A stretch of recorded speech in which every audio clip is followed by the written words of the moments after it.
Leeremos del verso 1 al 13, tendrá la lectura y usted podrá seguirla.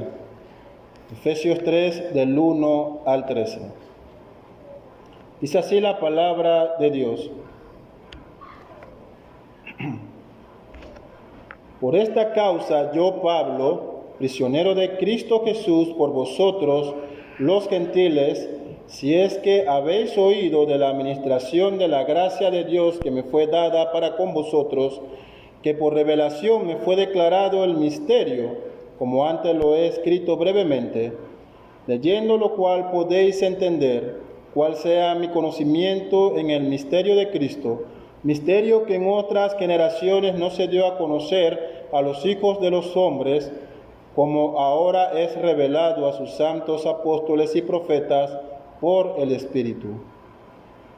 Que los gentiles son coherederos y miembros del mismo cuerpo y copartícipes de la promesa en Cristo Jesús por medio del Evangelio, del cual yo fui hecho ministro por el don de la gracia de Dios que me ha sido dado según la operación de su poder. A mí, que soy menos que el más pequeño de todos los santos, me fue dada esta gracia de anunciar entre los gentiles el Evangelio de las inescrutables riquezas de Cristo, y de aclarar a todos cuál sea la dispensación del misterio escondido desde los siglos en Dios, que creó todas las cosas, para que la multiforme sabiduría de Dios sea ahora dada a conocer por medio de la Iglesia a los principados y potestades en lugares celestiales, conforme al propósito eterno que hizo en Cristo Jesús nuestro Señor, en que tenemos seguridad y acceso con confianza por medio de la fe en Él, por lo cual pido que no desmayéis a causa de mis tribulaciones por vosotros, los cuales son vuestra gloria. Oremos.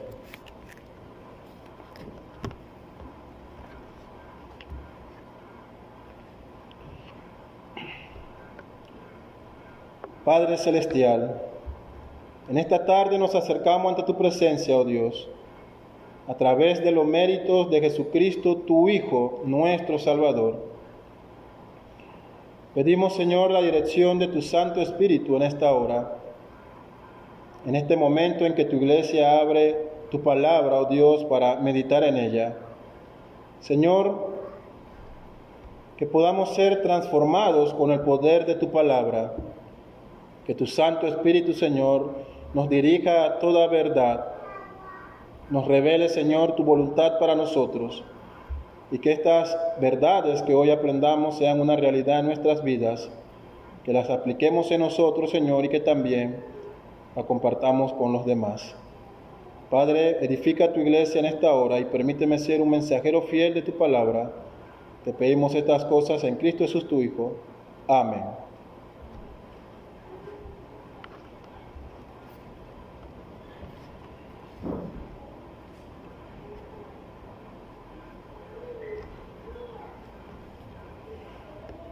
Hemos titulado el sermón de hoy El misterio oculto, la meta de la iglesia, como subtítulo.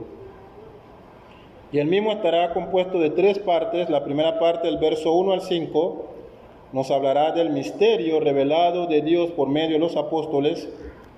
Luego nos acercaremos al verso 6 hasta el 9 para conocer este misterio revelado. Y por último, vamos a finalizar del verso 10 al 13, meditando en la labor encomendada a la iglesia. Usted recordará que la semana pasada, si estuvo con nosotros, abarcamos el capítulo 2, la parte final de este capítulo, y estuvimos meditando en esta obra tan grande de reconciliación que Dios ha llevado a cabo a través de Jesucristo, mediante el cual, a través de la obra de Cristo, Él ha hecho o ha formado un solo cuerpo compuesto de judíos y de gentiles. Notamos que los judíos era este pueblo que había sido llamado por Dios para ser su representante en esta tierra. Dios, a través de la descendencia de Abraham en Jacob, forma a la nación de Israel. Estas 70 y tantas personas que entraron a Egipto con José, 400 años después salen de allí siendo un pueblo numeroso. Salen libertados por Moisés, a quien Dios levanta para que rescate a su pueblo en Egipto y para conformar en ellos a esta nación de Israel.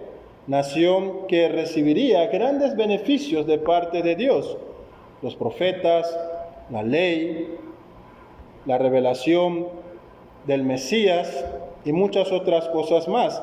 Pablo se refiere a ellos en esta carta, vimos el domingo pasado, como aquellos que estaban cercanos a Dios, cercanos a las promesas del Padre. Pero también nos dice las Escrituras a través del apóstol Pablo, el Señor en su soberanía había determinado incluir dentro de este pueblo a los gentiles, y se refiere a ello como a estas naciones o personas que, a diferencia de los judíos, se encontraban alejados de Dios, distanciados. En Cristo, dice Pablo, ahora los gentiles son hechos cercanos a Dios mediante su obra, son llamados para ser parte de este pueblo que se está formando tanto de judíos como gentiles. Pablo es enfático en decir, esta barrera que dividía a judíos y a gentiles ha sido quitada por Cristo. Él ha removido todo obstáculo entre ambos pueblos y ha hecho de ellos un solo cuerpo. Él es nuestra paz, dice Pablo, que de ambos ha conformado a un solo hombre, a un solo pueblo, un solo cuerpo para gloria de Dios. Todo lo que era obstáculo, la ley, las ceremonias, las ordenanzas dadas a Israel, que era imposible de cumplir o llevar a cabo para los gentiles, es quitada mediante el ministerio de Cristo. ¿Por qué? Porque Él las cumplió todas perfectamente. Ya no era necesario ni ceremonias, ni sacrificios, ni festividades, porque en Él todas ellas encontraban su cumplimiento exacto, y el antiguo pacto llega o cesa, y se da en Jesucristo un nuevo pacto, haciendo de judíos y gentiles un solo cuerpo. Ahora aquí, entrando al capítulo 3, vamos a observar que Pablo amplía el concepto de este misterio revelado. Él ha estado en el capítulo 1 de esta carta diciendo que Dios ha elegido a personas de acuerdo a su voluntad, de diferentes naciones, sin distinción alguna, la ha predestinado para serlos sus hijos, le ha aplicado la gracia salvadora en ellos, le ha dado su Espíritu Santo como garantía de ser hijos de Dios, y ahora están siendo formados en un solo cuerpo a través del ministerio de Cristo. Así que notamos que Pablo empieza el verso 1 diciendo, por esta causa yo, Pablo, prisionero de Cristo Jesús, por vosotros los gentiles, si es que habéis oído de la administración de la gracia de Dios que me fue dada para con vosotros. Así que lo primero que quiero que observemos hoy es las causas del ministerio de Pablo.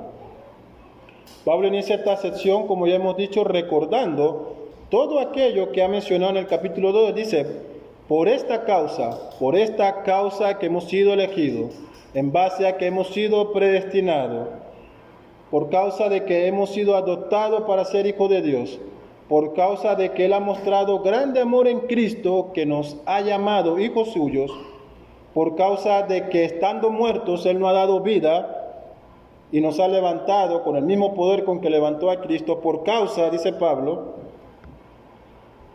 de que Él está siendo nuestra paz y reconciliando a Dios con el hombre, quienes estaban en un estado de enemistad y guerra. Por causa de esto, dice él, soy prisionero de Cristo por vosotros los gentiles. Por causa de esa obra redentora de Cristo en la cual Él está derramando sobre nosotros las incontables riquezas de la gracia de Dios, por esta causa, dice, soy prisionero de Cristo. Esta es la causa del ministerio de Pablo. Pero sobre sus prisiones, ellas podemos entenderlas en algunas etapas. Hechos 24 nos habla de que él estuvo en Cesarea preso por 2 años, para luego ser enviado a Roma por un periodo de encarcelamiento que la mayoría de los historiadores concuerda que fue de 2 años aproximadamente. Hechos 28 tiene más información. Y fue en este encarcelamiento, dice Pablo, y las escrituras así lo manifiestan, que Dios utilizó para darnos grandes joyas que son partes del canon, como vamos a ver más adelante. Pero este encarcelamiento, que era visto por los detractores del apóstol como el fin de Pablo, el fracaso de este blasfemo, como los líderes judíos se referían a los cristianos, imagínense a estos líderes ver a Pablo encadenado, siendo llevado a Roma, a ser juzgado por César, en un lugar en donde ellos sabían que él no regresaría. Para estos judíos esto pudo haber sido un gran éxito en cuanto a quitar a Pablo del camino. Pero Pablo se refiere a él no como un preso de los judíos ni como un preso de Roma. Él se refiere a sí mismo como un prisionero de Cristo. John Bunyan, el escritor y pastor inglés del siglo XVII, fue arrestado por predicar el Evangelio. En aquella época, para poder predicar el Evangelio se necesitaba tener una licencia que era expedida por el Estado a través del clero, que era parte del gobierno. Como Bunyan era bautista, él siguió predicando y haciendo su labor pastoral, oponiéndose a serias herejías de aquella época, cosas que lo llevó a ser encarcelado por 12 años. A la vista de los enemigos de Bunyan y de las personas que eran contrarias a la fe cristiana, Bunyan había fracasado. Pero ante los ojos de Dios, ese era el escenario preparado por Dios para que de esas prisiones saliera un libro que después de las Escrituras ha sido el libro más impreso, El Progreso del Peregrino. Un libro que ha impactado grandemente a la iglesia y al creyente, haciéndonos ver las luchas que el cristiano afronta en este peregrinaje a la patria celestial. Solamente Charles Spurgeon decía que había leído más de 100 veces este libro por el gran consuelo que le daba. Lutero también, después de negarse a retratarse de sus escritos ante la Iglesia Católica en el siglo XVI, en esa asamblea que se conoce como la Dieta de Worms, después de haber salido de esa dieta por un salvoconducto que le daba una cierta paz, Lutero fue secuestrado. De manera anónima, sus secuestradores llegaron, interrumpiendo su viaje de regreso a Wittenberg, y fue tomado y llevado en cautiverio por órdenes de Felipe de Sajonia, o Federico el Sabio, como se le conoce. Lo que Lutero no sabía es que su secuestro había sido planificado por el propio emperador Felipe para salvarlo de las manos de Roma, quienes tramaban un plan para asesinarlo. Pero durante ese secuestro, ese encarcelamiento, si pudiéramos decirlo, sin contacto al exterior, sino encerrado, durante esos años, el Señor utilizó esto para producir el Nuevo Testamento en el alemán. Lo que Roma más temía se había hecho realidad. Dios había permitido su palabra en un lenguaje común para todos. De manera que con estas Sagradas Escrituras, accesible y entendible para cualquiera, la Reforma tuvo un gran impacto. Dice Pablo, prisionero de Cristo, no de los judíos, no de Roma. Mis cárceles no son por voluntad de hombre, sino de Cristo.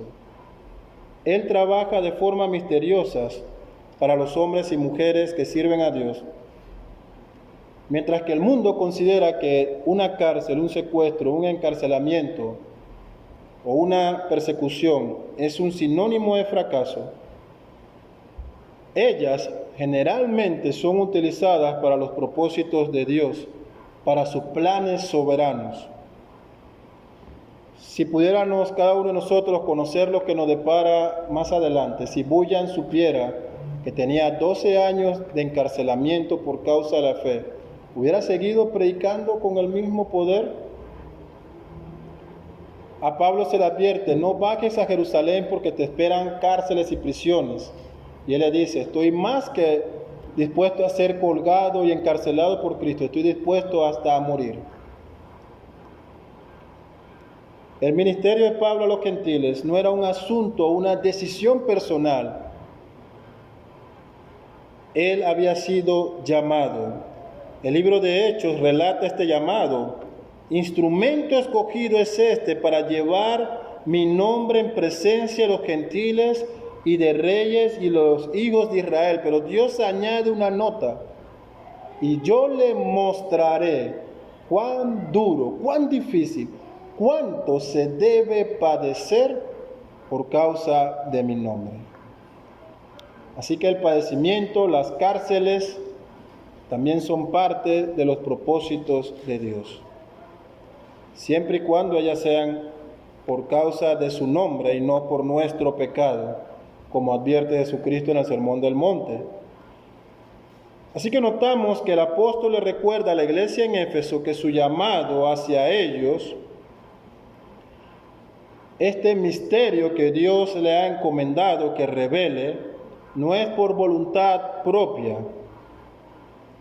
sino que a Cristo le ha placido mostrar ahora en este tiempo que judíos y gentiles están unidos en un solo cuerpo. El verso 3 dice que por revelación me fue declarado el misterio, como antes lo he escrito brevemente, leyendo lo cual podéis entender cuál sea mi conocimiento en el misterio de Cristo. Un misterio no revelado a otras generaciones, dice el texto en el verso 5, sino que se ha dado a conocer ahora por los apóstoles. Y será cierto que el Antiguo Testamento no nos mostraba nada acerca de este misterio de la unión en Cristo. Bueno, de manera clara no lo hacía. Sin embargo, sí había un murmullo, un preanuncio, unas profecías que mostraban que dentro del plan soberano de Dios, las naciones de todo el mundo, aparte de Israel, formarían parte de este pueblo que le adoraría. Hemos observado, creo que en todos los sermones, que esto se hace evidente en Génesis 12:3. En ti serán benditas todas las naciones de la tierra, en esta promesa dada a Abraham. Pero note Isaías 66, mas yo conozco sus obras y su pensamiento. Dice, llegará el tiempo de juntar a todas las naciones y lenguas, y vendrán y verán mi gloria, y pondré señal entre ellos, y enviaré a su sobreviviente a las naciones, a Tarsis, a Fud, a Lut, a Meset, a Ros, a Turbay y a Jabam, a las costas remotas que no han oído de mi fama, ni han visto mi gloria, dice Dios. En esos lugares remotos yo anunciaré mi gloria entre ellos.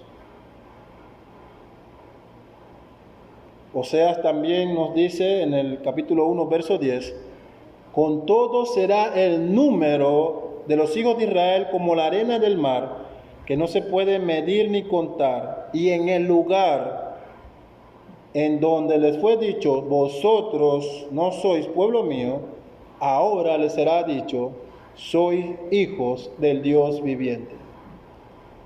Pero Cristo es contundente en Juan capítulo 10, 16. Él dice esto, también tengo otras ovejas que no son de este redil, de Israel. Aquellas también debo atraer y oirán mi voz, y habrá un rebaño y un pastor. Así que Pablo, al igual que otros apóstoles, se le ha encomendado el anuncio de este misterio que ellos han llamado misterio de Cristo. Y aunque el Antiguo Testamento ya anunciaba una obra de salvación extendida a todas las naciones, para la mente del judío, para el israelita, eso solamente podría ocurrir que un extranjero fuera parte del pueblo si ellos abrazaban la fe judía, si ellos practicaban absolutamente todas las ceremonias y si ellos celebraban todas las fiestas de su calendario.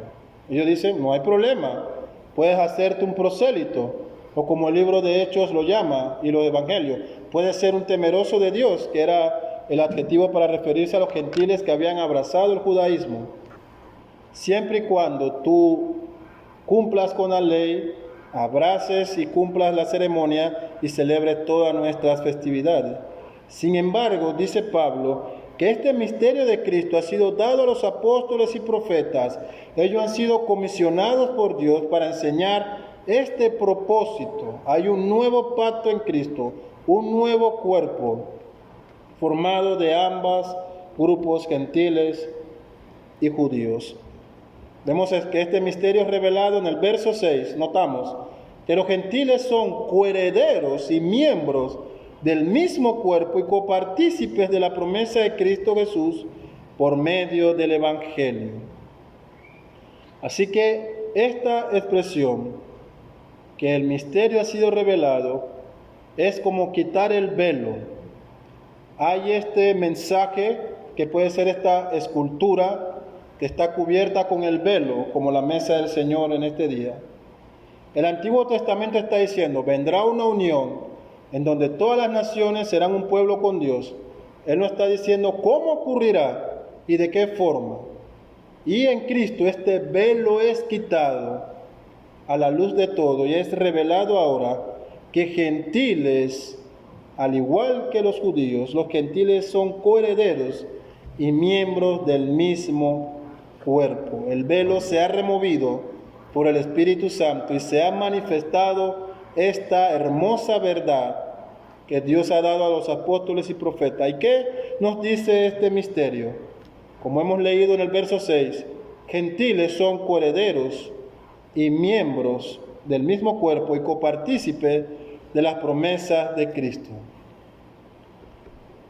Y este comentario de Hendrickson sobre este pasaje les ayudará a comprender esto. Él dice, Pablo deja nítidamente en claro que el secreto no revelado, que el misterio no revelado, tiene relaciones no meramente como una alianza de judíos y gentiles, o tal vez un acuerdo amigable para vivir juntos en paz, o aún una combinación externa o asociación, sino al contrario, con una completa, permanente fusión y unión espiritual perfectas de elementos antagónicos en un organismo único, una nueva humanidad, un nuevo hombre, un nuevo cuerpo.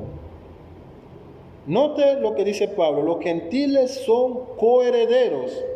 Esta expresión significa participantes en común de todo. Tienen todos los derechos que estaban destinados para tal propósito de ser miembros del pueblo de Dios. Ellos son partícipes en común. Y este énfasis crece con la segunda expresión, copartícipes de la promesa. Es decir, que en derecho de igualdad y sin distinción algunas, ellos han sido llamados igual que los primeros. No es porque fueron de segundo, tienen menos derecho, no. Son compartícipes de todas las promesas que se han dado en Cristo, que son dadas y anunciadas a través del Evangelio. ¿Y cuáles promesas son estas? Que ellos gozarían igual de una salvación tan grande de parte de Dios. Así que, mis hermanos, en la casa de Dios y en su pueblo no hay visitantes ni inquilinos alquilados. Todos los que son parte del pueblo de Dios son hijos de Dios mediante el Evangelio de Cristo. Es una misma familia, como notamos en el capítulo 2 del domingo pasado. Todos son coherederos y reciben los mismos beneficios, la misma herencia en partes iguales, herencia que Cristo ha ganado para ellos. Así que la reconciliación que Cristo ha obrado tiene alcance totales, igualitarios, para gentiles y judíos. Y Pablo entiende esto.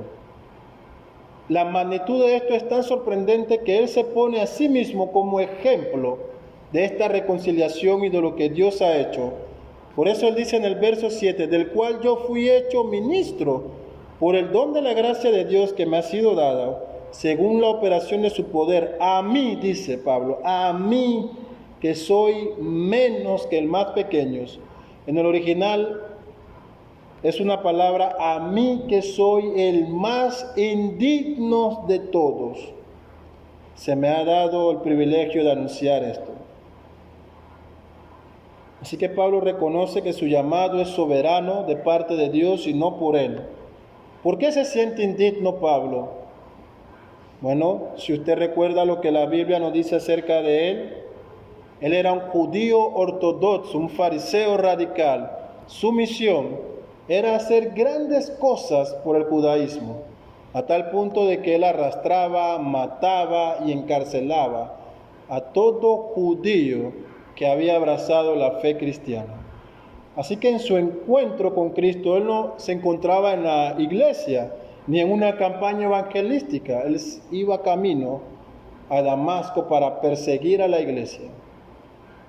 El más indigno, dice. Y si esa era su actitud hacia los judíos que habían abrazado la fe, ¿cuál creen ustedes que sería su actitud hacia los gentiles? Al ser parte de esta secta de los fariseos, ellos eran radicales en cuanto al trato con los gentiles. No entraban en su casa, no comían con ellos y prácticamente los consideraban como perros muertos según su tradición oral. Pablo dice, a mí, el más indigno de todos, que perseguía a la iglesia, que no merezco ni siquiera ser llamado apóstol, se me ha encomendado por gracia, como fruto de esta reconciliación, como obra del ministerio de Cristo, ser enviado a ustedes, gentiles, para mostrar esta unión eterna, este fundamento inquebrantable que tenemos en Cristo Jesús. Así que mis hermanos, al igual cada uno de nosotros puede haber llegado a los pies de Cristo en un contexto diferente o en un trasfondo diferente.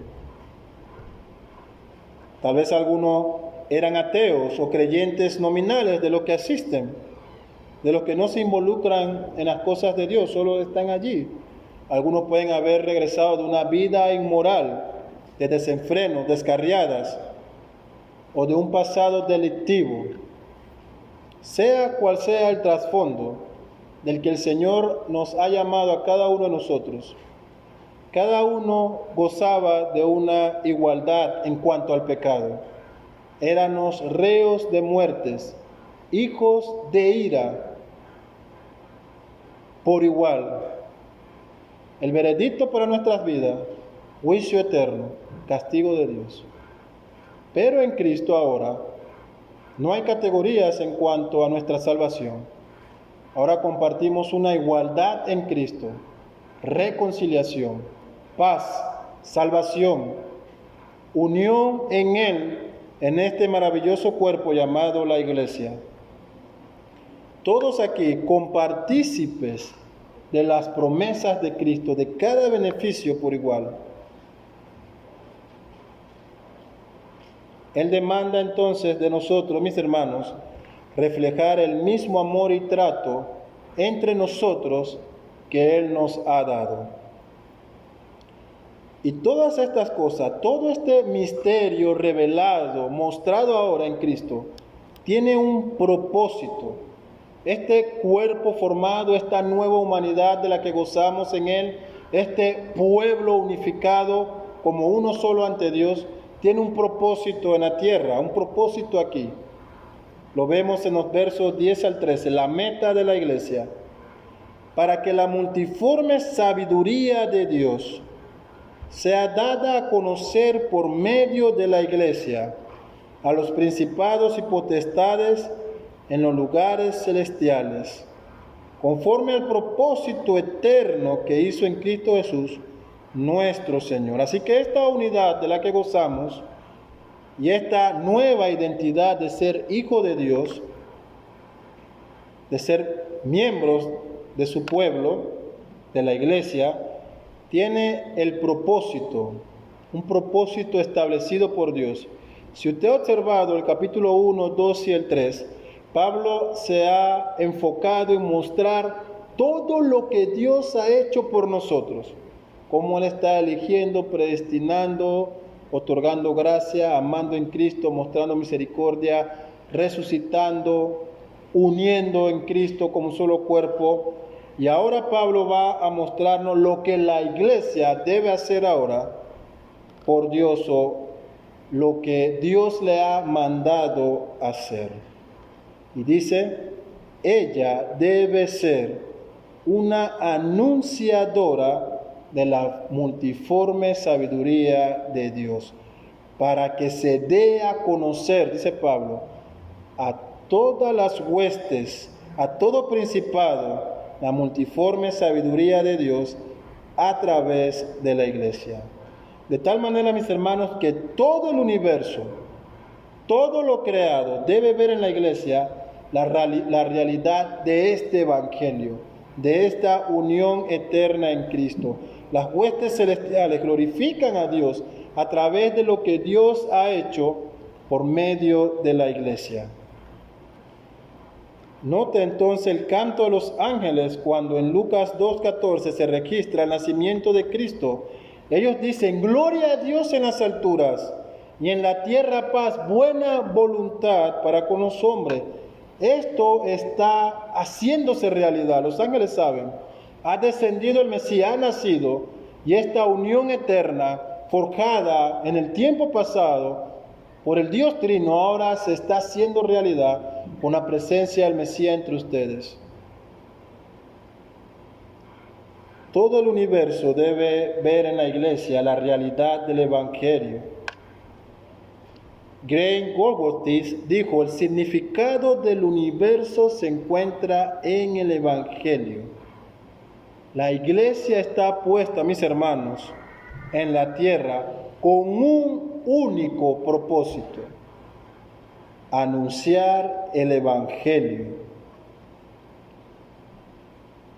dar a conocer la multiforme sabiduría de Dios, el propósito de la Iglesia. Así que la muestra más grande de amor y misericordia que podemos hacer con nuestros hijos, los que tienen hijos, o con nuestros vecinos, o amigos, o familiares, hermanos, abuelos, es que ellos escuchen el Evangelio de Cristo, que ellos conozcan la realidad de los decretos de Dios y las consecuencias para quienes no creen y se arrepienten, porque este es el mensaje que Dios ha entregado para que la Iglesia lo predique y para que las personas sean salvas. Y esto es bien importante, mis hermanos, porque la Iglesia no ha sido llamada para salvar a nadie. Y la Iglesia no tiene poder de salvar a nadie. Porque el propósito de la Iglesia es comunicar, anunciar y predicar el Evangelio de Cristo que salva. La Iglesia anuncia el Evangelio y Dios salva de acuerdo a sus propósitos. El teólogo norteamericano A.W. Pink lo dijo de una forma muy clara: si la Iglesia no evangeliza, se fosiliza. Así de sencillo es. Y es bien importante, mis hermanos, que yo le aclare que el anuncio del Evangelio es una responsabilidad tanto de carácter corporal, la Iglesia, todos, como de carácter individual, cada uno de ustedes y yo. Es decir, que cada miembro de esta Iglesia Cada miembro de la Iglesia Universal de Cristo en todas partes del mundo, que forma parte de este cuerpo, tiene la responsabilidad de anunciar el Evangelio de Dios. Esta no es una tarea derivada al ministerio de pastores, maestros y otros. Es una labor de toda la Iglesia y de cada creyente en particular. Usted debe ser anunciador del Evangelio entre su familia, con sus amigos, vecinos, compañeros de la universidad o del colegio, personas que no conoce y que Dios pone delante de su camino. Usted no puede esperar que los pastores vayan a su casa a predicarle a sus padres. Usted debe ser anunciador del Evangelio de Cristo. La iglesia sí tiene la responsabilidad de hacerlo en un aspecto global, predicación, enseñanza, conferencia y otros medios que se utilizan, pero eso no quita la responsabilidad de que cada miembro sea anunciador de la palabra de Dios. Y esto es muy importante, mis hermanos, porque a Satanás en particular no le preocupa a un creyente que tiene miedo de hablar de su fe. Es irrelevante para él. No hay preocupación para el mundo ni para las huestes malignas. Un creyente que tiene miedo a hablar de lo que Dios ha hecho en su vida. De un creyente que no quiere propagar el mensaje de salvación. De la misma manera que al mundo y a Satanás no le importa o no se preocupa de una iglesia que está envuelta en un simple activismo religioso y que no predica el Evangelio. Ellos no serán focos del ataque de las huestes malignas por el simple hecho de que no son iglesia. Porque el propósito de la iglesia, dice Pablo, es comunicar al universo la multiforme sabiduría de Dios. Sin embargo, el mundo temblará y Satanás temblará ante un creyente que de verdad cumple su misión, su meta, su propósito, de reflejar a Cristo en su vida y anunciarlo a los demás.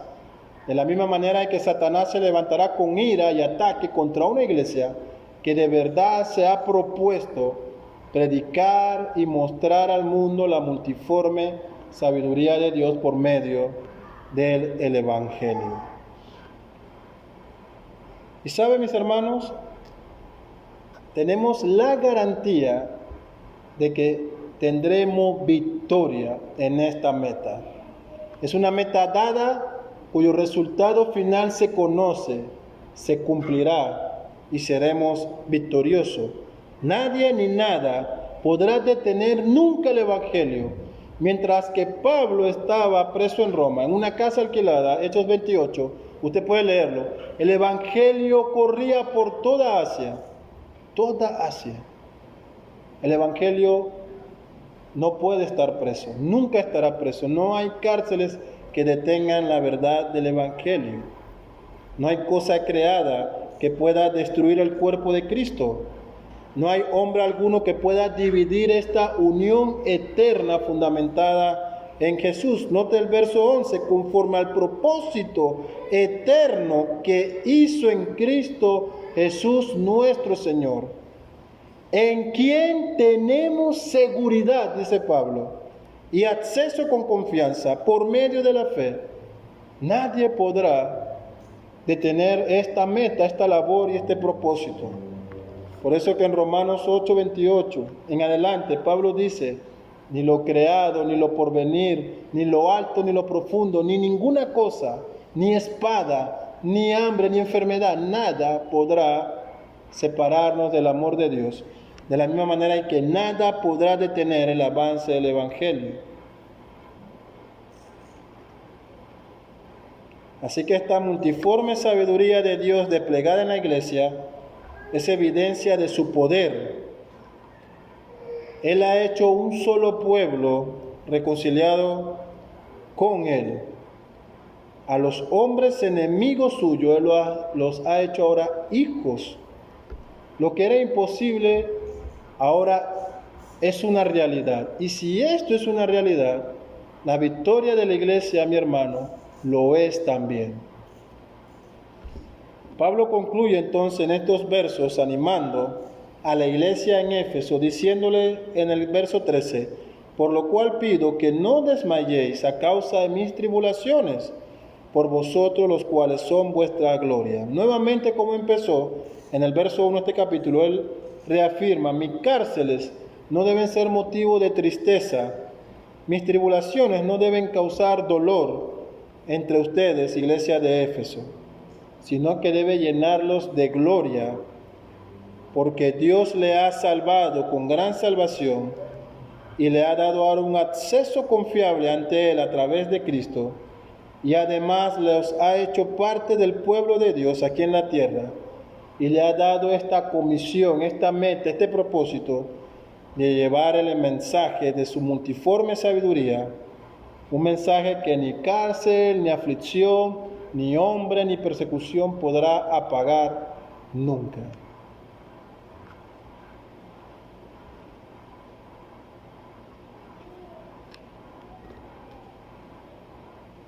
La pregunta, mi hermano, es si esto es un deseo en tu vida.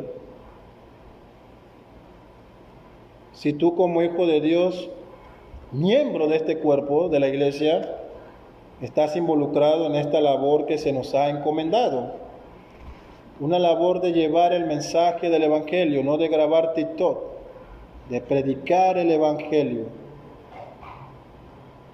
Estás trabajando por el reino, por la expansión del reino.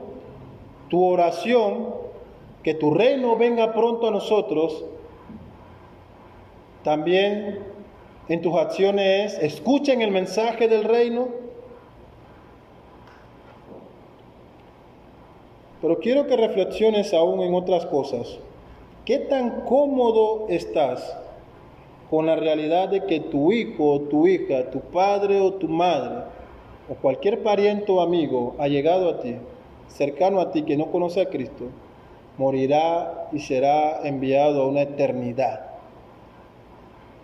¿Qué tan tranquilo te deja esta verdad?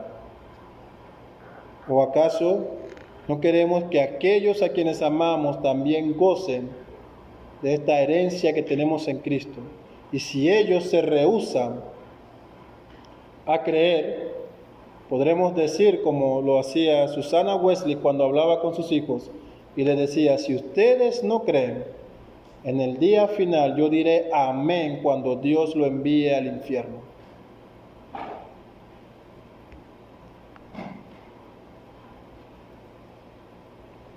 Para concluir, mis hermanos, la labor de la iglesia que hemos notado hoy consiste en ser representantes de Cristo.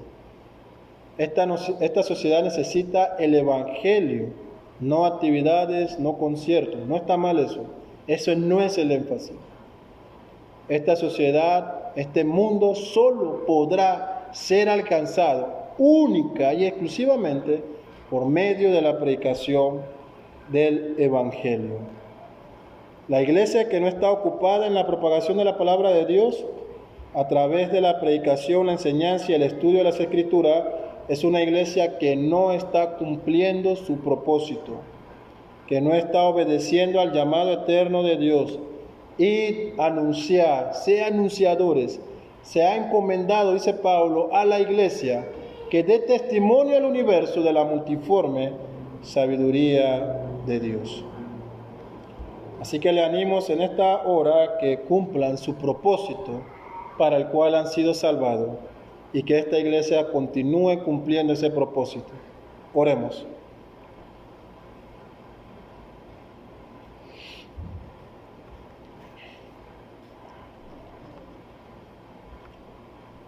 Oh Padre eterno Dios, todopoderoso, te alabamos y te glorificamos por esta gran obra a la cual tú nos has llamado de ser hijos tuyos y miembros de este pueblo, tu iglesia, Padre.